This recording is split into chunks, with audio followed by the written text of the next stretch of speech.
Welcome to the Midnight Memoirs, where we dive into the depths of the unknown and explore the most terrifying tales ever told.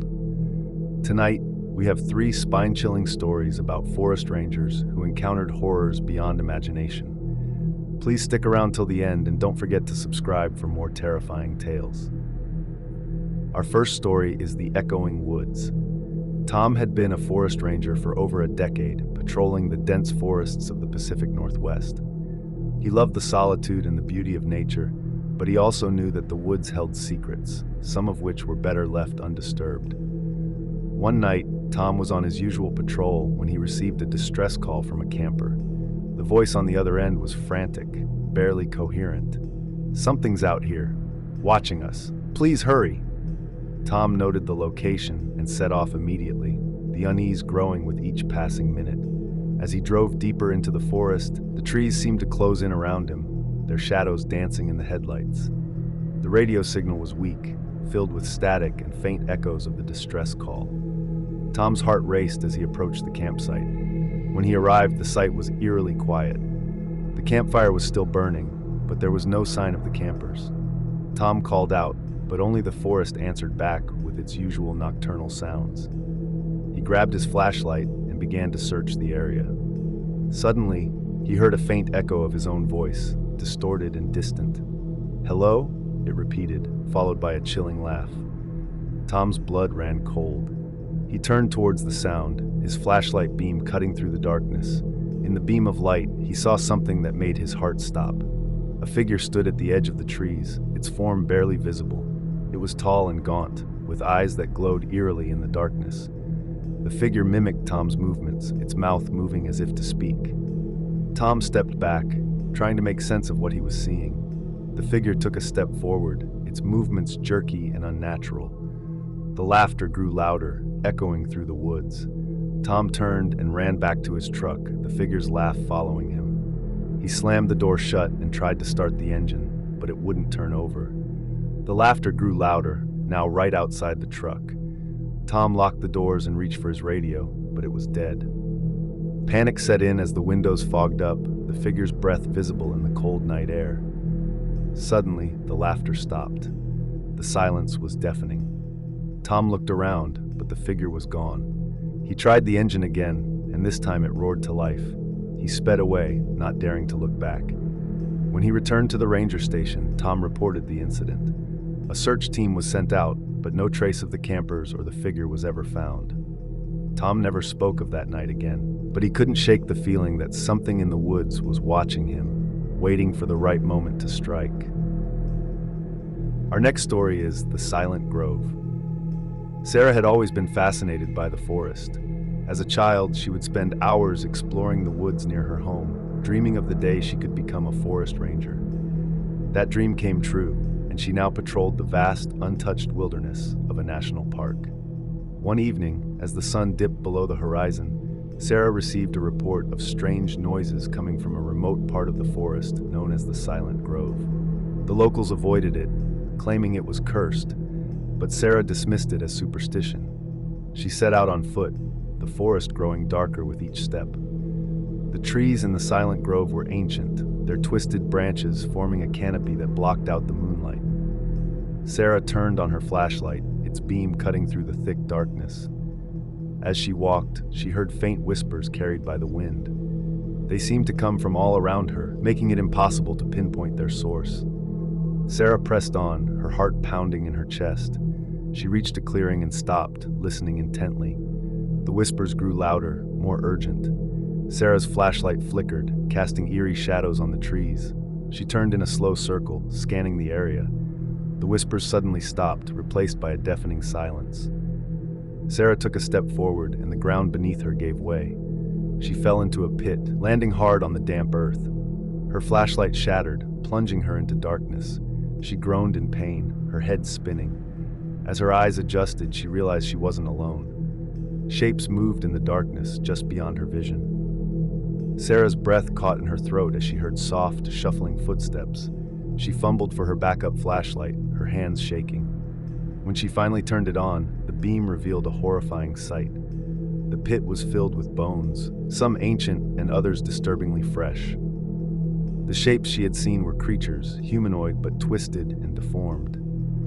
Their eyes glowed with a sinister light, and they moved closer, their movements deliberate and predatory. Sarah backed up against the wall of the pit, her mind racing. She had to find a way out.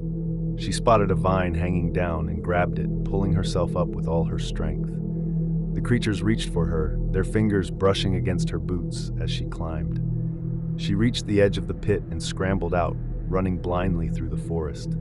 The whispers returned, louder and more frantic, urging her to leave. Sarah didn't need any convincing. She ran until she could no longer hear the whispers, collapsing in exhaustion at the edge of the silent grove. The next morning, Sarah returned with a team. They found the pit, but it was empty. No bones, no creatures, just undisturbed earth. The whispers were gone, and the forest was eerily quiet. Sarah knew what she had seen, but there was no evidence to prove it. She left the silent grove, vowing never to return. The forest held its secrets tightly, and some things were better left unexplored. But Sarah couldn't forget the glowing eyes and the pit of bones, a reminder that some places are cursed for a reason. Our final story is The Watcher in the Woods. Mark had been a forest ranger for nearly 20 years, patrolling the vast and dense forest of the Appalachian Mountains. He had seen his fair share of strange things, but nothing compared to the night he encountered the Watcher. It started with reports of missing hikers. Several people had disappeared without a trace, and the locals whispered about an ancient presence in the woods. Mark was skeptical, but he couldn't ignore the growing number of disappearances. One night, Mark decided to investigate the area where the hikers had last been seen. He set out just before dusk, equipped with a flashlight, a radio, and a sense of determination. The forest was quiet, the only sound the crunch of leaves under his boots. As he ventured deeper, the air grew colder, and a thick fog began to roll in. Mark's flashlight beam struggled to cut through the dense mist. He felt a growing sense of unease, but he pressed on, determined to find answers. The trees loomed large and menacing in the fog, their branches like skeletal fingers reaching out to grab him. Mark heard a faint rustling sound behind him and turned quickly, but there was nothing there. He continued walking, his nerves on edge. Suddenly, he heard a low, guttural growl. Mark froze, his heart pounding. He scanned the area with his flashlight, but the fog obscured his vision. The growl came again, closer this time. Mark gripped his flashlight tightly, ready to defend himself if necessary. Out of the corner of his eye, he saw movement. A shadowy figure stood just beyond the edge of his flashlight beam, its eyes glowing with an unnatural light. The figure was tall and gaunt, its limbs impossibly long. It watched him silently, its presence overwhelming. Mark called out, but the figure didn't respond. Instead, it began to move towards him, its steps slow and deliberate. Mark backed away, his mind racing. He knew he had to get out of there, but the fog made it difficult to see. He turned and ran, the figure's footsteps echoing behind him. The fog seemed to thicken, making it harder to breathe. Mark's lungs burned, but he pushed on, driven by fear. He could hear the growl growing louder, closer. Just when he thought he couldn't run any further, he stumbled into a clearing. The fog lifted slightly, and he saw an old, abandoned cabin. Desperate for shelter, he ran inside and slammed the door shut. He leaned against it, trying to catch his breath. The cabin was dark and musty, filled with old furniture covered in dust. Mark searched for something to barricade the door with and found a heavy wooden beam. He wedged it against the door, hoping it would hold. Outside, the growling stopped, replaced by an eerie silence. Mark strained to listen, his ears ringing from the sudden quiet. He turned on his flashlight and scanned the cabin, his nerves frayed. The beam of light revealed strange symbols carved into the walls, symbols he didn't recognize. As he inspected the carvings, he heard a faint whisper. It grew louder, filling the cabin with a chorus of voices. Mark backed away, his flashlight flickering. The symbols seemed to pulse with an otherworldly light, and he felt a cold hand on his shoulder. He spun around, but there was no one there. The whispers grew louder, the air thick with an oppressive presence. Mark tried to call for help on his radio, but it was dead. He felt a growing sense of dread, knowing he was trapped. Suddenly, the door burst open, and the shadowy figure from the woods stood in the doorway. Its eyes glowed with a malevolent light, and it moved towards Mark with unnatural grace. He backed away, his flashlight trembling in his hand. The figure reached out, its long fingers brushing against Mark's chest. He felt an icy chill spread through his body, freezing him in place. The whispers grew deafening, the symbols on the walls glowing brighter. Mark struggled to move, but his limbs felt like lead.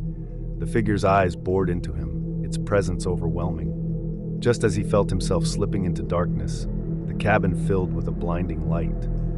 Mark woke up on the forest floor, the morning sun filtering through the trees. The fog was gone and the cabin had vanished. He staggered to his feet, his mind reeling. He made his way back to the ranger station, unsure of what had happened. When he reported the incident, his colleagues were skeptical. There was no evidence of the cabin or the figure. The missing hikers were never found, and the locals continued to whisper about the watcher in the woods. Mark never ventured into that part of the forest again. The memory of the shadowy figure and the haunting whispers stayed with him, a reminder that some mysteries are best left unsolved. That concludes our 3 terrifying tales of forest rangers who encountered the unknown. We hope you enjoyed these chilling stories. If you did, please subscribe for more spine-tingling tales. And remember, when you venture into the woods, you never know what might be watching you.